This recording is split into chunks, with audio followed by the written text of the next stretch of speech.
Assalamualaikum warahmatullahi wabarakatuh. Selamat pagi mahasiswa dan mahasiswi semester 2 pada kelas manajemen E yang Bapak banggakan. Puji dan syukur kita sama-sama panjatkan kehadirat Allah Subhanahu wa taala yang senantiasa melimpahkan rahmat, taufik, hidayah serta inayahnya kepada kita semua sehingga pada pagi hari ini kita bisa berkumpul dan dipertemukan dalam suasana pembelajaran pada mata kuliah Ekonomi Syariah Islam. Untuk pertemuan saat ini masih virtual ya, menggunakan Zoom, kombinasi dengan channel YouTube dan presentasi kelompok. Mudah-mudahan pada pertemuan kita hari ini mendapatkan ridho dan berkah dari Allah Subhanahu wa taala, dan apapun yang kita dapatkan sepanjang itu bermanfaat dan positif bagi kita, mudah-mudahan Allah berikan kemudahan dalam menyerap segala ilmu yang baik tadi. Dan mudah-mudahan juga hari ini selalu diberikan kesehatan dan ridho Allah Subhanahu wa taala. Tak lupa sholawat serta salam semoga tetap tercurah ruahkan kepada junjungan kita Habibana wa Nabiyana Muhammad Sallallahu Alaihi Wasallam serta para keluarganya, sahabat-sahabatnya, tabi'in-tabi'innya, serta seluruh umatnya yang tunduk patuh taat terhadap ajaran beliau yang mudah-mudahan insya Allah termasuk kita di antaranya. Baik adik-adik mahasiswa dan mahasiswi semester 2 kelas manajemen E yang Bapak banggakan, sesuai dengan rencana pembelajaran pada pokok bahasan hari ini merupakan pokok bahasan dengan tema landasan filosofi ekonomi syariah. Dan seperti yang minggu kemarin kita bincangkan bahwa hari ini pokok bahasan tersebut akan dibawakan dengan presentasi dari kelompok pertama. Saat ini kelompok pertama sudah siap mempresentasikannya. Dan saya mudah-mudahan setiap presentasi ini jangan dijadikan beban, tetapi jadikan ajang latihan bahwa di kemudian hari saat Anda kerja, entah itu di pemerintahan, di kementerian, di pemerintahan provinsi, kemudian di perusahaan-perusahaan yang tempat Anda akan nanti kerja, presentasi seperti ini biasa Anda lakukan baik dengan tim di divisi Anda maupun presentasi secara pribadi ya. Untuk latihan pokok bahasan yang diberikan adalah Anda harus membawakan pokok bahasan landasan filosofi ekonomi syariah. Baik, kelompok pertama mungkin sudah bersiap ya. Kita berikan kesempatan dan waktu kepada kelompok pertama untuk mempresentasikannya. Dipersilahkan ya kepada kelompok pertama untuk membawakan presentasinya dengan tema landasan filosofi ekonomi Islam. Dan kepada Wanda Nurul Hamidah, Dede Aprianto, Siti Rahayu Nuriska, serta Sapik Ibnu Sina, saya persilahkan. Waalaikumsalam warahmatullahi wabarakatuh.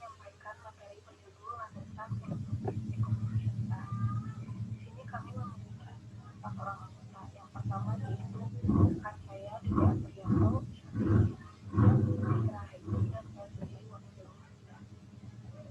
baik, selanjutnya materi pertama akan disampaikan yaitu mengenai pengertian dari landasan filosofis dan ekonomi syariah yang akan disampaikan oleh rekan saya Dede Aprianto. Nama saya Dede Aprianto dari kelompok 1 yang akan menjelaskan tentang pengertian landasan dan filosofi. Landasan menurut KBBI, landasan dapat diartikan sebagai alat dasar atau tujuan. Istilah landasan dapat diartikan juga sebagai fondasi. Dengan mengacu arti dari istilah tersebut, dapat dipahami bahwa landasan adalah suatu istilah filosofi Islam. Suatu fondasi tempat berdirinya suatu hal. Filosofi, masa filosofi terbentuk dari dua kata Yunani, yaitu philo yang artinya cinta dan sopos yang artinya kebijaksanaan. Dengan demikian, filosofi diartikan sebagai cinta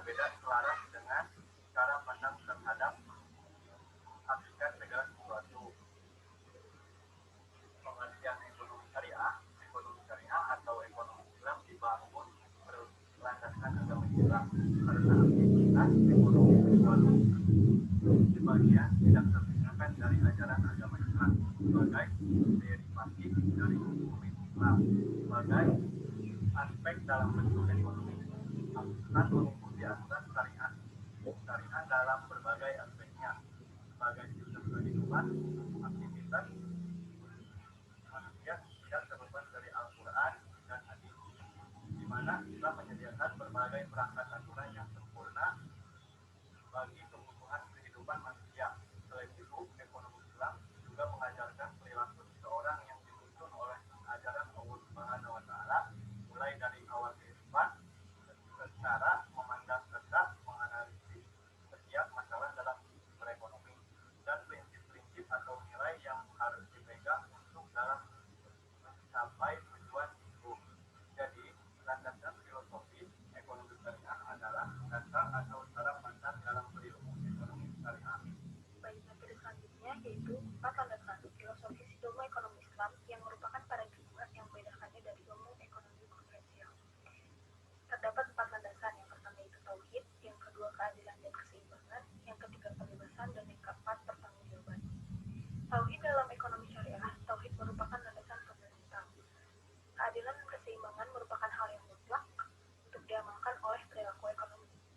Kebebasan merupakan aktivitas ekonomi selama tidak ada larangan dari Allah Subhanahu wa taala. Yang terakhir yaitu pertanggungjawaban. Dalam sistem ekonomi syariah, manusia sebagai khalifah memegang amanah Allah di muka bumi. Selanjutnya, dari 4 landasan tersebut, yang pertama yaitu tauhid. Dalam sistem ekonomi syariah, tauhid merupakan landasan fundamental. Dengan landasan ketauhidan ini, segala sesuatu yang ada merupakan ciptaan Allah Subhanahu wa taala dan hanya Allah pula yang mengatur segala sesuatunya terhadap ciptaannya tersebut, termasuk mekanisme hubungan pengaturan rezeki terhadap hamba-hambanya seperti pemilikannya, cara perolehannya, dan pembalansiannya, atau tauhid rububiyah. Untuk itu, para pelaku ekonomi harus mentaati segala kaidah yang telah ditetapkan oleh Allah secara fatwa, termasuk dalam bidang aktivitas perekonomian. Ketaatan tersebut bukan hanya dalam kehidupan sosial belaka, tetapi meliputi hal-hal yang bersifat etik dan moral.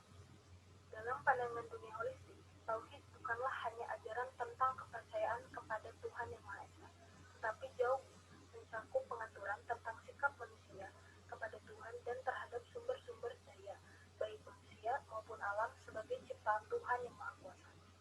Dalam pandangan tauhid, manusia sebagai pelaku ekonomi hanyalah sekedar trustee atau pemegang amanah. Oleh sebab itu, manusia harus mengikuti ketentuan Allah dalam segala aktivitasnya, termasuk aktivitas ekonomi.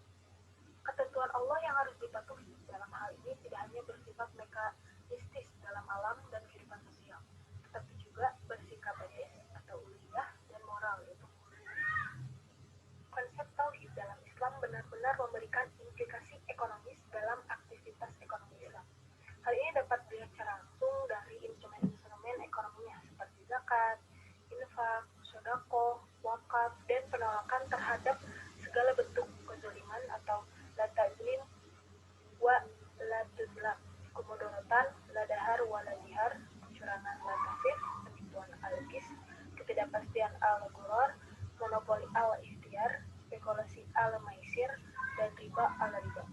Ini semua pada dasarnya merupakan ajaran-ajaran Islam yang berbasis pada tauhid. Keseimbangan. Sistem ekonomi syariah memandang keadilan dan keseimbangan merupakan sesuatu hal yang mutlak untuk diamalkan oleh pelaku ekonomi.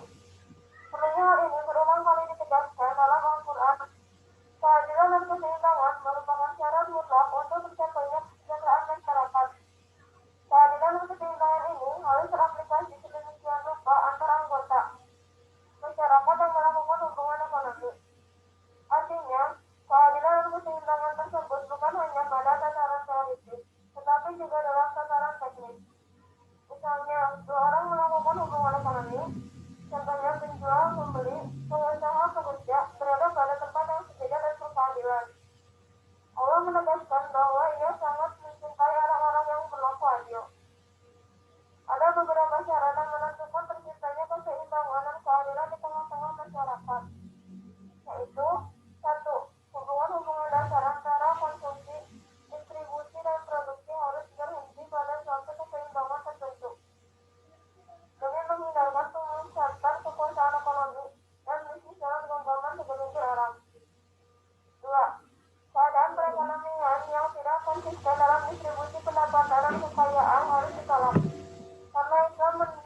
jalur tertutup yang menjadi semakin menyempit. 3. Sebagai dasar dari akibat pengaruh sifat egalitarian, maka dalam ekonomi Islam tidak diakui adanya hak milik yang terbatas maupun sistem pasar yang bebas tak terkendali. Kebebasan dalam sistem ekonomi syariah, kebebasan merupakan hak pokok. Kebebasan di sini dimaksudkan bahwa manusia bebas untuk melakukan aktivitas ekonomi sepanjang tidak ada larangan dari Allah Subhanahu wa taala. Dengan demikian, pelaku ekonomi dalam sistem ekonomi syariah diberikan kekuasaan untuk berkreativitas dan berinovasi dalam mengembangkan kegiatan ekonomi. Di dalam ajaran Islam, maka kebebasan bukan dalam makna liberalisme, melainkan sangat terkait dengan nilai tauhid. Maksudnya dalam membentuk kepribadian diri. Karena itu aktivitas dan perilaku tanggung jawab sebagai pribadi di hadapan Allah, hamba yang tulus kepada Allah Subhanahu wa taala sebagai pemilik dan penguasa alam semesta. Baik, landasan yang terakhir yaitu pertanggungjawaban. Dalam sistem ekonomi syariah, manusia sebagai khalifah pemegang amanah Allah dalam melakukan aktivitas termasuk aktivitas ekonomi diberikan keleluasaan untuk memilih apa yang terbaik untuk dirinya. Namun demikian, sebagai hamba Allah, kepadanya akan diminta pertanggungjawaban atas segala sesuatu yang dilakukannya itu. Pertanggungjawaban adalah konsekuensi logis dari kebebasan yang diberikan Allah kepada manusia. Kebebasan dalam mengelola sumber daya alam dan kebebasan dalam melakukan aktivitas ekonomi itulah yang akan sekian presentasi dari kelompok kami. Mohon maaf bila ada kesalahan. Wabillahi taufiq wal hidayah. Wassalamualaikum warahmatullahi wabarakatuh. Waalaikumsalam warahmatullahi wabarakatuh. Baik, terima kasih pada kelompok pertama yang sudah mempresentasikan pokok bahasan dengan materi landasan filosofi ekonomi syariah. Dan boleh kita berikan aplaus untuk kelompok pertama. Aplausnya aplaus offline ya. Aplaus online ya. Nah, kemudian kita berikan komen dulu untuk hasil presentasinya yang barusan disampaikan oleh Wanda, kemudian oleh Dede dan Ibnu Sina tadi terakhir. Presentasinya sangat luar biasa ya, bagus. Public speakingnya bagus, kemudian materinya juga mengena dengan substansi dari pokok bahasan yang kita inginkan ya. Dan kita bangga bahwa ternyata hanya dalam waktu 1 minggu pengerjaan dari tugas dengan pokok bahasan landasan filosofi ekonomi syariah sudah mampu dikerjakan oleh kelompok pertama ya. Tadi sudah kita periksa ya, Bapak periksa makalahnya, kemudian PPT-nya juga bagus ya, dan ternyata penerangan presentasinya juga luar biasa bagus.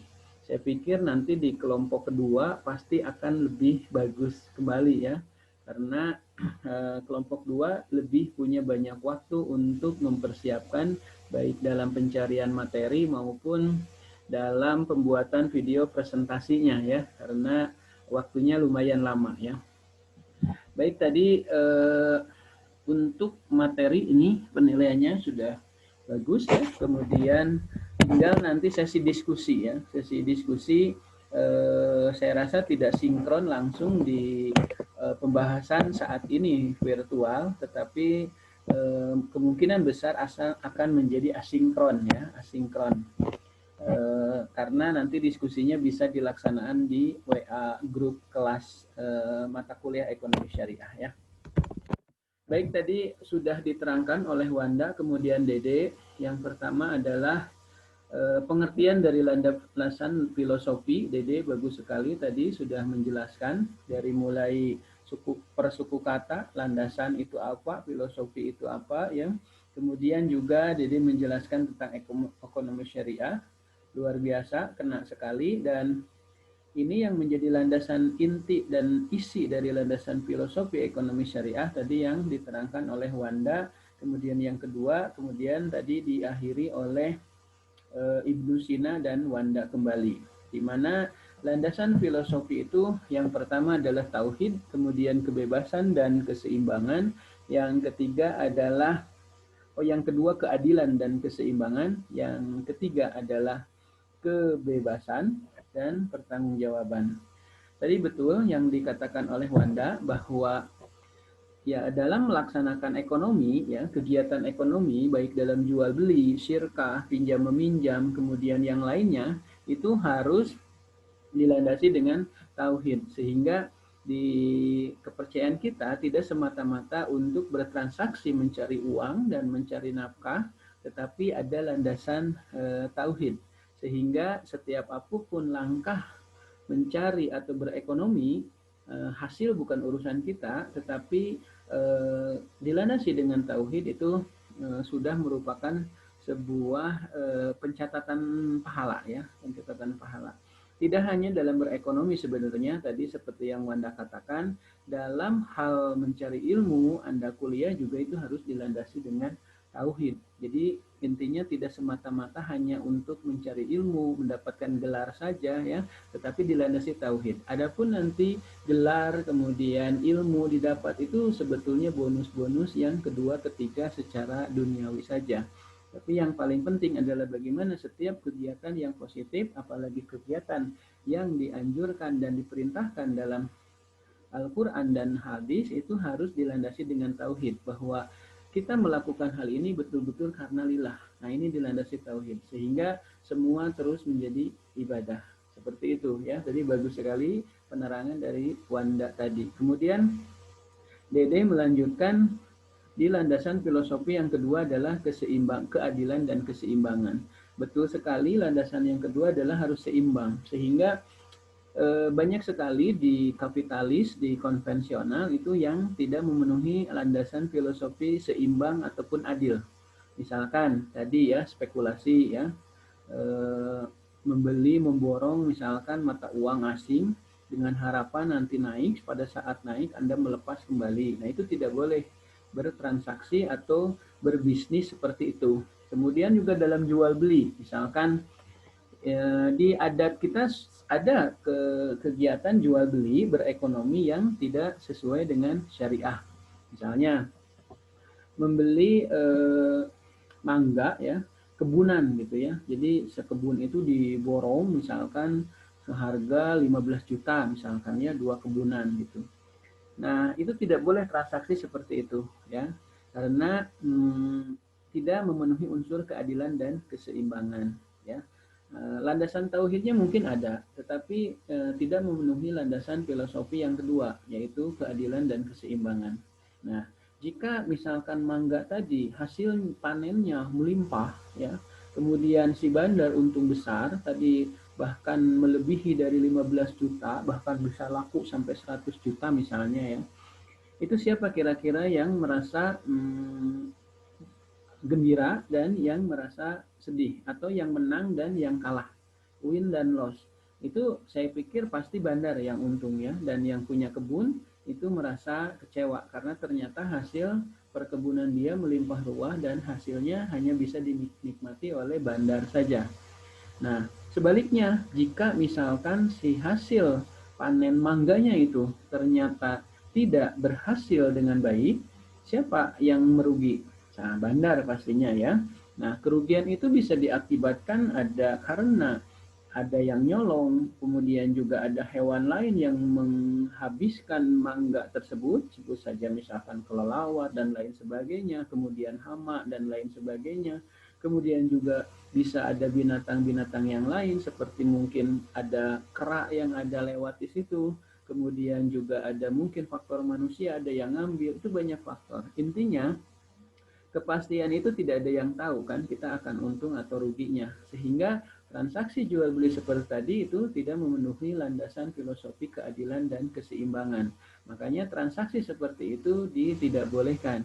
Solusinya apa? Nanti ada transaksi jual beli yang disebut dengan bai salam atau in front payment sale. Hampir sama dengan ijon tengkulak tadi, bandar uangnya didahulukan, barangnya nanti belakangan, tapi di bai salam itu barang, spesifikasi dan ukuran yang menjadi objek jual belinya jelas, gitu, ya. Mudah-mudahan sampai sini pasti kurang paham, karena nanti di mata kuliah lanjutan di perbankan syariah, kemudian di koperasi syariah, dan di insurance syariah mungkin ini akan lebih diperdalam secara teknis ya. Untuk ekonomi syariah lebih sifatnya umum-umum dulu ya, mengenal. Nah, itu tidak memenuhi unsur keadilan dan keseimbangan. Banyak lagi transaksi-transaksi yang tidak sesuai syariah, artinya yang beredar di masyarakat kita, ataupun di dunia perbankan, ataupun di dunia reksadana yang hari ini berlaku di dunia maupun di negara Indonesia, itu bertentangan dengan syariat gitu. Pasti tidak memenuhi unsur keadilan dan keseimbangan. Misalnya bunga bank. Itu tadi disebut oleh Wanda, di situ ada riba ya. Nah, itu tidak mesti unsur keadilan dan keseimbangan. Pada saat Anda nyimpen misalkan 100 juta dengan suku bunga 0,2, Anda bulan depan sudah bisa hampir dipastikan dapat 0,2 dari 100 juta. Berapa? 200.000 lah sebut saja ya. Nah, sekarang bagaimana kalau misalkan bank yang mengelola simpanan Anda yang 100 juta, kemudian dia kelola dan berikan kredit kepada nasabahnya, ternyata nasabahnya bagus. Sehingga bank dari investasi tabungan Anda 100 juta itu bisa menghasilkan puluhan juta. Berapa bunga simpanan yang diberikan bank kepada Anda? Tetap saja 200.000. Makanya suka banyak ya nasabah yang ngomong, iya ya kalau ngasih ke kita mah tetap aja segini, padahal ngasih ke bunga kredit segitu. Nah, ini hal-hal yang tadi tidak memenuhi unsur keadilan dan keseimbangan. Sebaliknya, jika simpanan 100 juta Anda simpan di bank, kemudian bank mengelola kredit seperti yang tadi dilakukan di kasus pertama, kemudian bank Tuhan takdirkan bahwa si kredit itu macet semua. Seperti saat ini ya di musim COVID, wabah penyakit ini, banyak sekali nasabah-nasabah kredit, baik yang ke BRI, Mandiri itu terkendala. Karena daya belinya, kemampuan bayarnya mengurang. Nah, bank di situ menjadi kurang kekuatan pendapatannya ya. Nah, jangankan untuk bayar bunga 0,2 tadi kepada Anda, ya kan? Untuk biaya operasional, bayar pegawai, bayar listrik aja mereka kesulitan. Nah, tetapi kan Anda yang sebagai penyimpan tadi 100 juta tidak mau tahu kan ke bank, bayar saja 0,2, 200.000 dari simpanan Anda 100 juta. Kata bank, enak kamu Maya, tahu ada saja 200.000. Saya kan ini macet semua. Nah, transaksi seperti itu tidak boleh dalam syariah. Ya, karena tidak memenuhi landasan filosofi yang kedua tadi yang dikatakan oleh Dede, tidak ada keadilan dan keseimbangan. Ya, seperti itu. Selalu ada yang win loss, loss win ya. Sementara syariah menghendaki kalau menang sama-sama menangnya, kalau gembira sama-sama gembiranya, kalau susah harus merasakan sama-sama susahnya. Seperti itu ya. Kemudian tadi ada kebebasan yang dikatakan oleh teman Wanda, Dede tadi siapa saya lupa yang pakai masker. Itu betul, bebas. Bebas, bahkan ada kaidah muamalah itu berbisnis itu bebas. Tetapi setelah ada larangan yang melarang syariah itu harus ditinggalkan seperti maisir tadi, goror, kemudian riba itu kan sudah ada larangannya, jadi tinggalkan. Tapi sepanjang tidak ada larangan itu silahkan berkreatif, berinovasi, jadi bebas, memenuhi unsur kebebasan.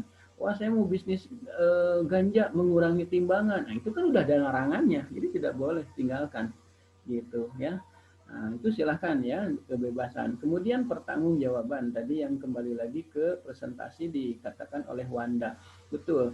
Jadi inti kita melakukan yang tadi tauhid, kemudian kebebasan, keseimbangan, bukan berarti ingin dipuji orang, bukan berarti ingin dipuji pelanggan, bukan berarti ingin keuntungan semata, tetapi ada pertanggungjawaban yang harus nanti dipertanggungjawabkan oleh Anda di akhirat nanti. Sehingga pada saat Anda bisnis jual beli, sebut saja kalau bisnisnya barang elektronik, barang jelek dibilang bagus atau didiemin, nggak dibilangin gitu, itu tidak ada keadilan dan keseimbangan dan tidak memenuhi landasan filosofi yang keempat, apa? Pertanggungjawaban.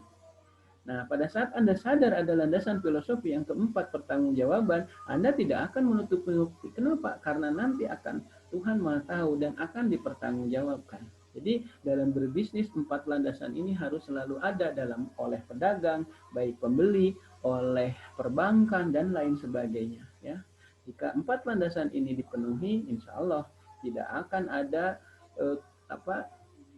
kesenjangan ekonomi, tidak akan ada terjadi stabilitas ekonomi yang tidak stabil, ya, kalau ini dijalankan. Jadi bagus sekali tadi presentasi dari kelompok pertama yang terdiri dari Wanda, kemudian Dede, kemudian Ibnu Sina, dan tadi lupa lagi saya yang pakai masker itu nggak terlalu kelihatan. Intinya sudah bagus. Sekarang tinggal mendapatkan nilai diskusi. Jadi bagi teman-teman di kelas manajemen E yang masih penasaran dan kurang paham ataupun mungkin ada kasus di tempat tinggalnya atau kasus pernah menemukan dan ingin didiskusikan kaitannya dengan landasan filosofi ekonomi syariah, silahkan Anda boleh berdiskusi dan pertanyaan bisa ditanyakan melalui WA group. Dan kepada kelompok pertama mohon untuk intent dan membahas setiap pertanyaan yang ditanyakan oleh rekan Anda, ya. Kemudian Anda harus langsung jawab di situ di grup WA. Kalaupun nanti ada pertanyaan yang jawaban ataupun pertanyaan yang melenceng, saya juga intent di situ sepanjang jam mata kuliah di manajemen E, yakni jam 7 sampai jam 9.30 saya memantau dan bahkan memberikan pelurusan-pelurusan atas pertanyaan maupun jawaban yang dilontarkan oleh kelompok pertama tadi. Intinya saya apresiasi hasil presentasi dari kelompok pertama, materi dan pembuatan PPT juga sudah luar biasa bagus. Mudah-mudahan kelompok 2, 3, 4 sampai 10 nanti sudah lebih bagus lagi daripada kelompok pertama yang tadi disajikan, ya. Karena waktunya sudah lama. Bahkan barusan Agnia, ya, kelompok 4 sudah memberikan video Google Drive-nya. Artinya apa? Berarti kelompok 4 sudah membereskan hasil kerja kelompok timnya, ya. Nah, ini sangat luar biasa dan menjadi longgar, ya, waktu-waktu di depan karena sudah dikerjakan. Baik, terima kasih. Selanjutnya silahkan untuk sesi diskusi saya kembalikan kepada kelompok pertama. Moderatornya Wanda, silahkan dipandu bahwa untuk diskusinya, dan silahkan kepada teman-teman kelompok 2 sampai kelompok 11 barangkali mau ada yang ditanyakan, dipersilahkan. Penambahan dan komentar dari dosen tadi saya sendiri saya pikir sudah, ya, dan mohon maaf apabila ada kekurangan dan kesalahan dalam penyampaiannya. Terima kasih. Untuk sementara saya kembalikan kepada kelompok pertama.